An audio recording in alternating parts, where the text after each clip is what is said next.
Merci. Bonjour à tous et à tous. Nous allons vous présenter une expérimentation menée avec Monsieur Roure, auquel je vais laisser la parole dans quelques instants. Et l'école que je représente aujourd'hui, qui est l'INSEC Bachelor de Lyon, puisque je suis la directrice du programme INSEC Bachelor sur Lyon, Alexandra Boisteau, enchantée.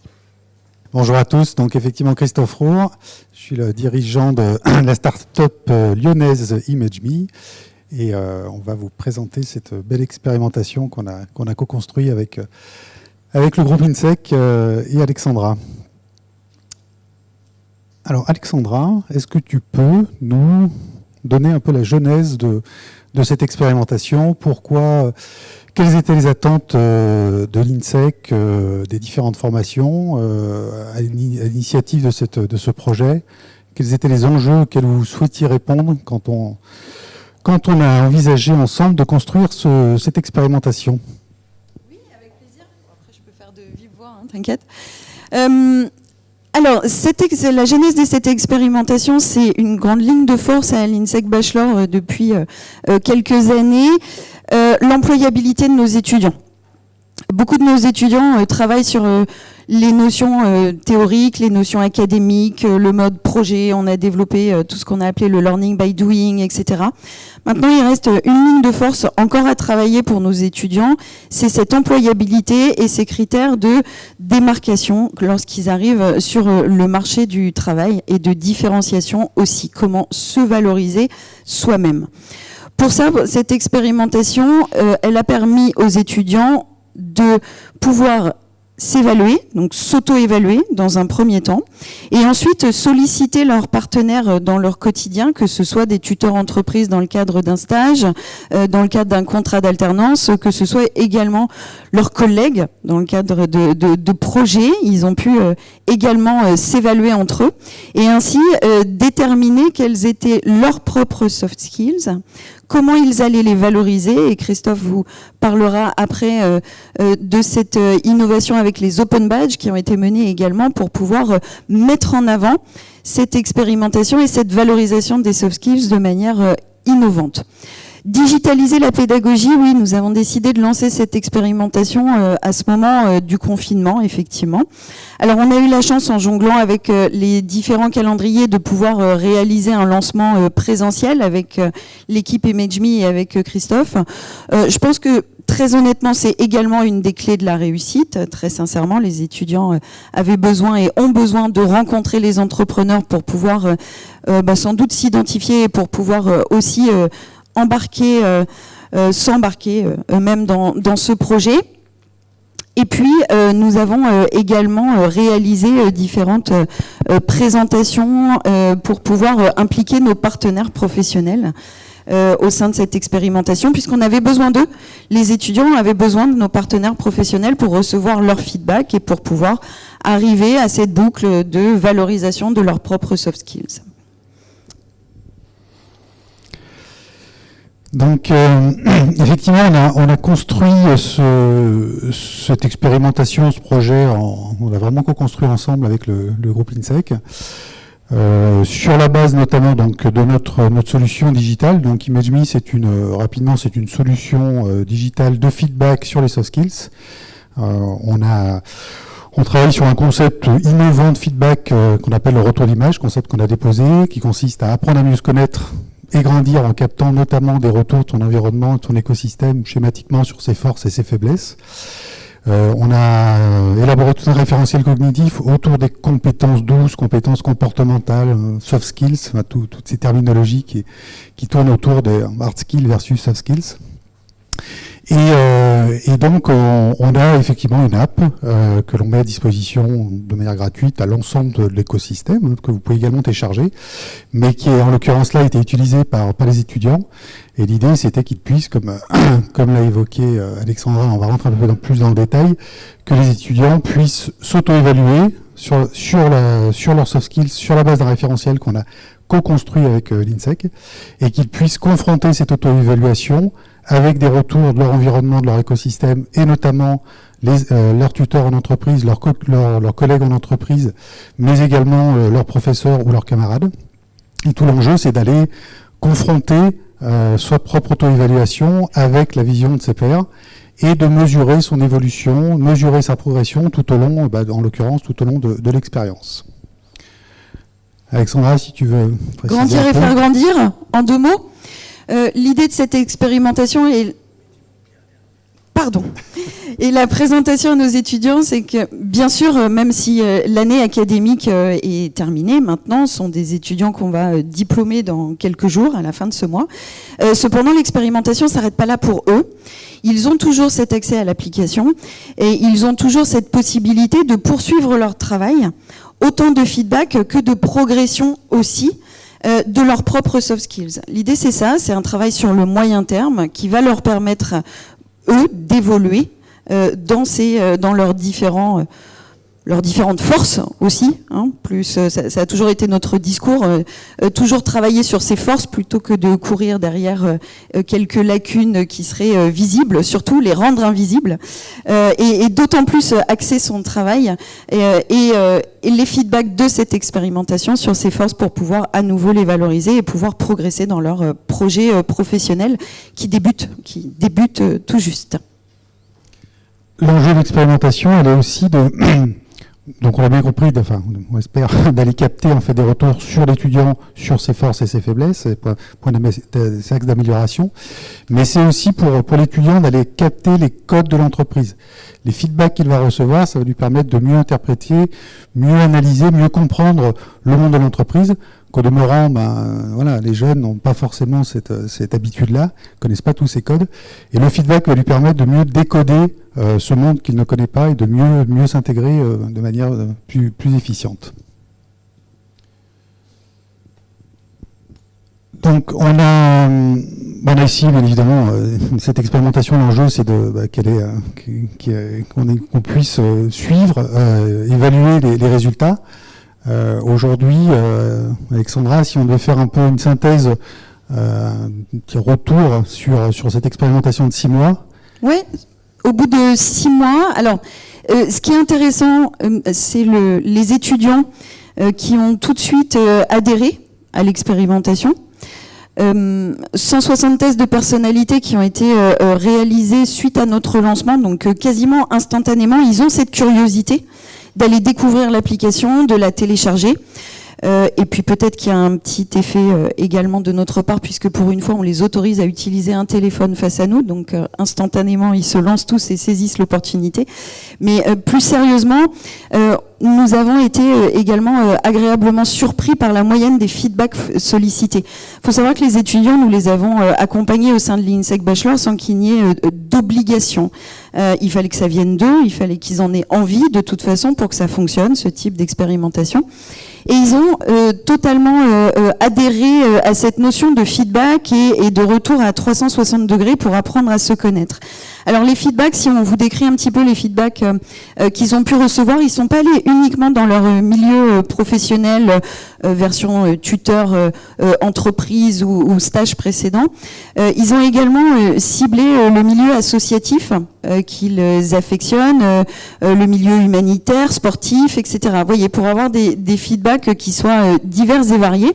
Et avec l'équipe ImageMe, des modérateurs avaient bien entendu été installés pour que ce ne soit pas que des feedbacks de leurs propres camarades, de leur promotion, ce qui ça aurait eu beaucoup moins d'impact sur la réussite de l'expérimentation. Alors, on a travaillé effectivement, comme on le disait, sur cette notion de soft skills, de compétences comportementales. On a au sein d'ImageMe tout un référentiel assez large. On a plus de 100 compétences comportementales que l'on met à disposition de nos partenaires. On a là, dans le cadre de cette expérimentation, on a fait un focus sur 10 compétences qu'on a travaillé ensemble, qu'on a affinées ensemble. Chacune de ces compétences donne lieu à des mises en situation, des comportements, de manière à ce que lorsqu'on s'auto-évalue et ou lorsqu'on sollicite un feedback, ce soit le plus contextualisé, le plus personnalisé possible. Alors les 10 compétences clés, je ne sais pas forcément exactement en tête, mais on avait créativité, on avait curiosité, on avait éthique, esprit d'initiative, analyse, communication, écoute, collaborative, voilà. Leadership. Et ce qui est intéressant, c'est que ces compétences, on les a travaillées ensemble, mais on les a aussi travaillées avec les entreprises, de manière à s'assurer en fait que l'entreprise qui recevait un jeune en alternance ou en stage, que les compétences qu'on allait challenger, elles soient aussi alignées avec leurs propres enjeux, sinon c'était moins intéressant. Et puis effectivement, dans le cadre de ce partenariat fort, on a pu déployer les Open Badges, qui est d'ailleurs une innovation qu'on a déployée pour cette expérience-là. L'Open Badge, c'est quoi?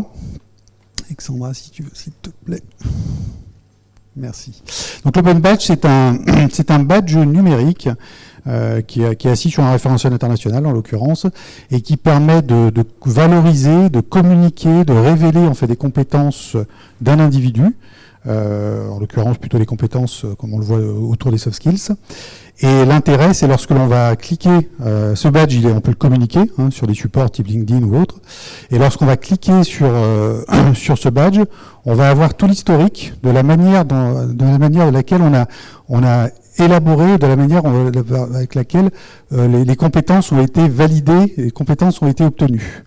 Là, en l'occurrence, avec l'INSEC, on avait défini des règles, on avait défini un processus qui disait que l'étudiant devait avoir reçu 3 feedbacks de son environnement pour que cette compétence, dans le cadre de cette expérimentation, 3 feedbacks pour que cette compétence elle soit acquise, et il fallait que ces feedbacks soient dans une mesure de progression, puisqu'il devait passer d'un certain niveau à un autre niveau et qu'il ait progressé en fait sur cette propre compétence. Et donc tout l'enjeu a été et est, c'est que les étudiants, dans le cadre de cette expérimentation, ont pu obtenir, pour ceux qui l'ont obtenu, ces Open Badges sur chacune de leurs compétences. Ces compétences et ces Open Badges leur appartiennent. Donc c'est vraiment une expérience qui est dans la durée. Alors elles ont été initiées dans cette expérience au sein de l'INSEC. Mais comme disait Alexandra tout à l'heure, l'enjeu de l'école, c'est l'accessibilité à l'emploi, bien sûr. Donc l'idée, c'est que ces étudiants, lorsqu'ils vont être en face d'un futur employeur, lorsqu'ils vont être confrontés à ces enjeux de soft skills, ils auront déjà une maturité plus forte peut-être que certains d'autres sur qu'est-ce qu'une soft skills. Ils seront plus enclins de donner leur propre perception sur quels sont leurs soft skills, comment ils ont pu grandir, quelle est la perception de l'environnement sur ces compétences. Et puis, ils seront affichés dans la durée, cette compétence, dans un process de recrutement, mais aussi d'employabilité interne ou d'évolution tout au long de leur carrière.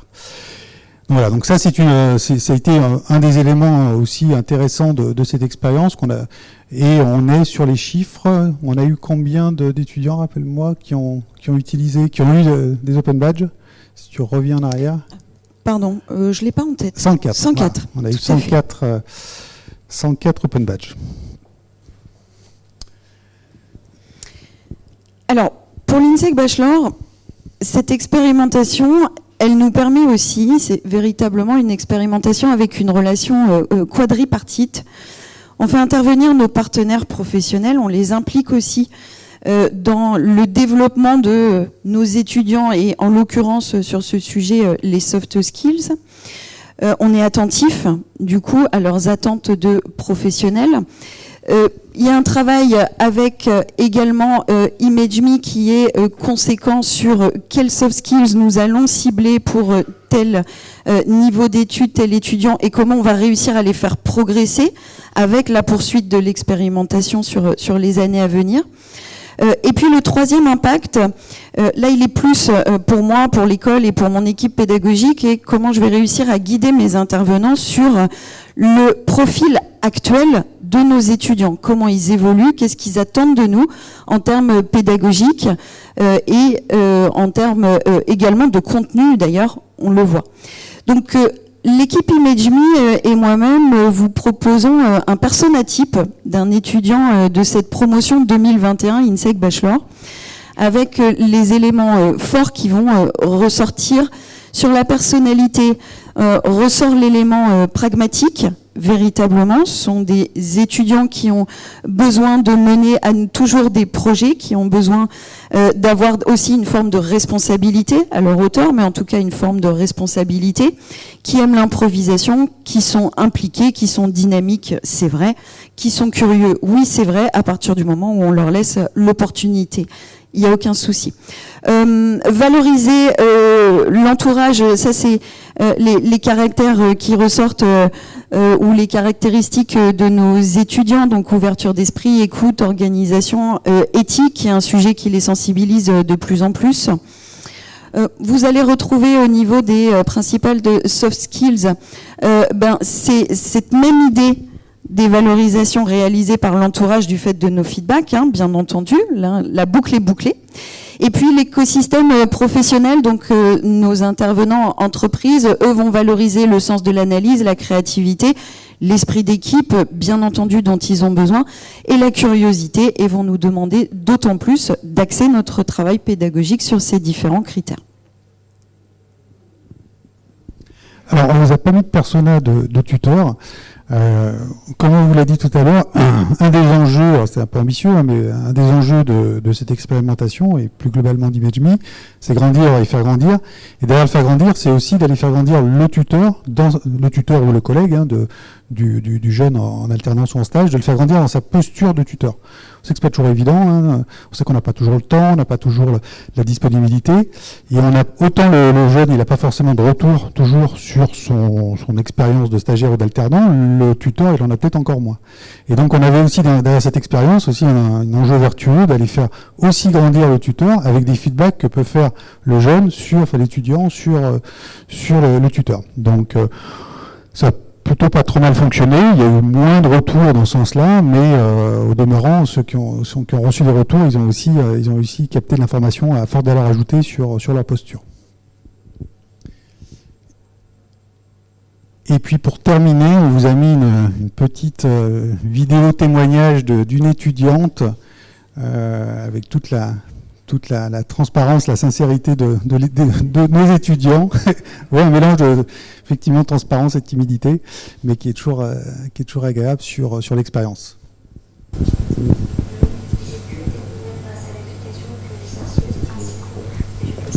Le sens de l'écoute, mais j'ai pu également découvrir les axes d'amélioration.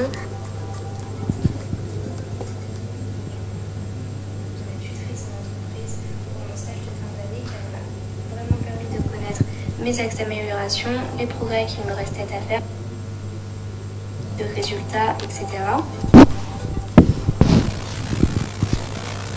Cependant, je pense que les feedbacks devraient vraiment venir principalement des personnes avec qui on a pu travailler dans un milieu professionnel, car c'est eux qui vont pouvoir vraiment nous faire un vrai feedback et un vrai retour sur les soft skills que nous possédons et les soft skills que nous devons améliorer ou avoir. Donc c'est pour ça que j'ai notamment demandé moi à ma tutrice, à ma directrice de stage et également aux personnes avec qui j'avais pu travailler en cours pour ce qui est de la cohésion d'équipe, etc. et pour un feedback plutôt clair et guidé sur les expériences professionnelles.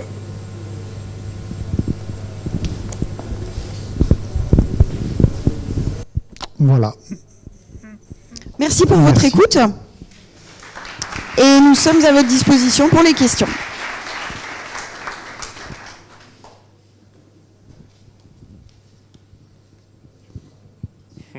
Est-ce qu'il y a des questions, du coup? On est dans les temps, donc on a la possibilité d'avoir des questions, si vous voulez.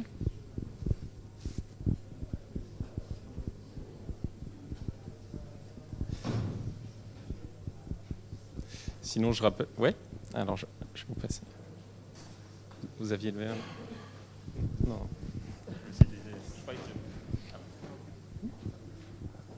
Bonjour, Thomas Krexanik, Ounos Projet Voltaire. J'ai une question pour ImageMe. Sur votre référentiel de soft skills, vous avez donc une base que vous proposez. En entreprise, comment ça se passe? Est-ce que vous proposez cette même base ou est-ce que vous trouvez des nouveaux soft skills en fonction des projets peut-être Alors effectivement, on a un référentiel, sans rentrer trop dans le détail, mais on a un référentiel. On a 4 grandes dimensions sur le référentiel, on a des dimensions sur les valeurs, on a des dimensions sur les motivations, on a des dimensions sur la personnalité, et on a une dimension sur ce qu'on appelle les soft skills, donc les compétences comportementales. Comme je vous le disais, on a 100 compétences, chaque compétence on les met en situation, et on va travailler avec nos partenaires. Alors nous on travaille avec le monde de l'éducation, bien évidemment, mais on travaille aussi beaucoup avec le monde de l'entreprise, on va aussi réconcilier ces deux enjeux qui sont les mêmes, et on va systématiquement, alors Généralement, avec nos partenaires, on va rarement rajouter des compétences parce qu'on a déjà un panel qui est assez large. En revanche, on va personnaliser les mises en situation, les contextualiser au regard des enjeux de nos clients, de nos partenaires. Voilà, on a différents secteurs d'activité qu'on accompagne qui peuvent être très éloignés. Le contexte, la personnalisation, le quotidien du candidat ou du collaborateur est très différent. Donc ça, c'est les choses qu'on va vraiment faire avec nos partenaires pour être au plus près de leurs enjeux et de leurs besoins.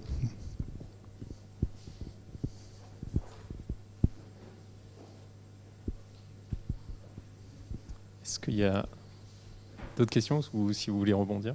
Non, c'est bon. Ouais. Merci. Vous parlez de mise en situation et de contextualisation. Ça ressemble par exemple à quoi pour l'utilisateur? Alors, par exemple, pour les étudiants, là, quand on avait travaillé sur un test, sur une compétence, par exemple la créativité, on a travaillé avec l'INSEC, avec Alexandra et les équipes, sur des moments de vie, des cas d'usage qui paraissaient le plus proche du quotidien de l'étudiant. Ça va être des situations, par exemple, dans nos différents clients entreprises, on a des autocaristes, on a des gens qui font du conseil, on a des gens qui font de l'accompagnement à la personne. Le quotidien d'un autocariste, d'un conducteur de car, c'est pas le même que celui de quelqu'un qui fait de l'accompagnement à la personne. Donc on va définir des situations qui sont au plus près de la problématique du collaborateur ou du candidat pour s'assurer en fait que la manière dont il s'auto-évalue et où la question qu'il va poser pour solliciter un feedback soit au plus près de ses enjeux.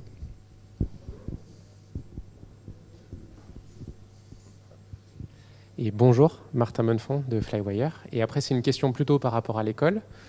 Ce service-là, est-ce que ça vous a aidé parce que c'était un service inexistant ou c'est quelque chose aujourd'hui que vous accolez à un département et qui vous aide donc dans la formation et le suivi de vos étudiants? Alors, c'est accolé à notre pilier sur l'employabilité.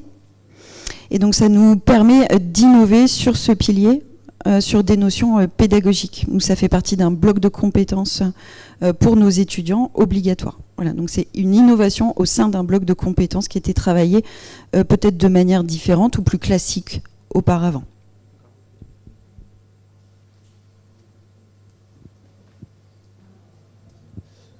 Alors bonjour, Stanislas Jordikian de Spidernet et de l'INSEC aussi par ailleurs. Bonjour Stanislas. Bonjour. J'ai une petite question par rapport aux étudiants qui ont pu avoir des résultats un peu plus négatifs par rapport à ce feedback. Est-ce qu'il y a un accompagnement peut-être qui a été mis en place ou une façon de suivre l'élève? Oui, tout à fait. L'accompagnement a été réalisé uniquement à leur demande, puisque l'ensemble des retours et des feedbacks sont totalement anonymes. Hein, donc au niveau école, on n'a pas du tout de visibilité sur les résultats obtenus par nos étudiants. Mais à leur demande par la suite pour pouvoir progresser, pour pouvoir peut-être contrecarrer certains éléments qui ressortent, oui, tout à fait, c'est là où le coaching individuel et le tutorat individuel est intervenu. On a le temps pour une dernière question, si vous voulez. Et si juste je me permets pour compléter, sur Imagery, on a aussi tout un dispositif qui permet d'accompagner dans l'interprétation de certains feedbacks. Et aussi, on pousse des conseils et des méthodes sur la manière de réaliser un feedback, parce que c'est pas forcément toujours évident. On sait que nous, culture plutôt latine, on a moins d'appétence et moins d'usage sur le feedback, notamment nos amis anglo-saxons. Et donc on accompagne aussi dans la manière de réaliser et d'interpréter ces feedbacks. Merci beaucoup. Merci.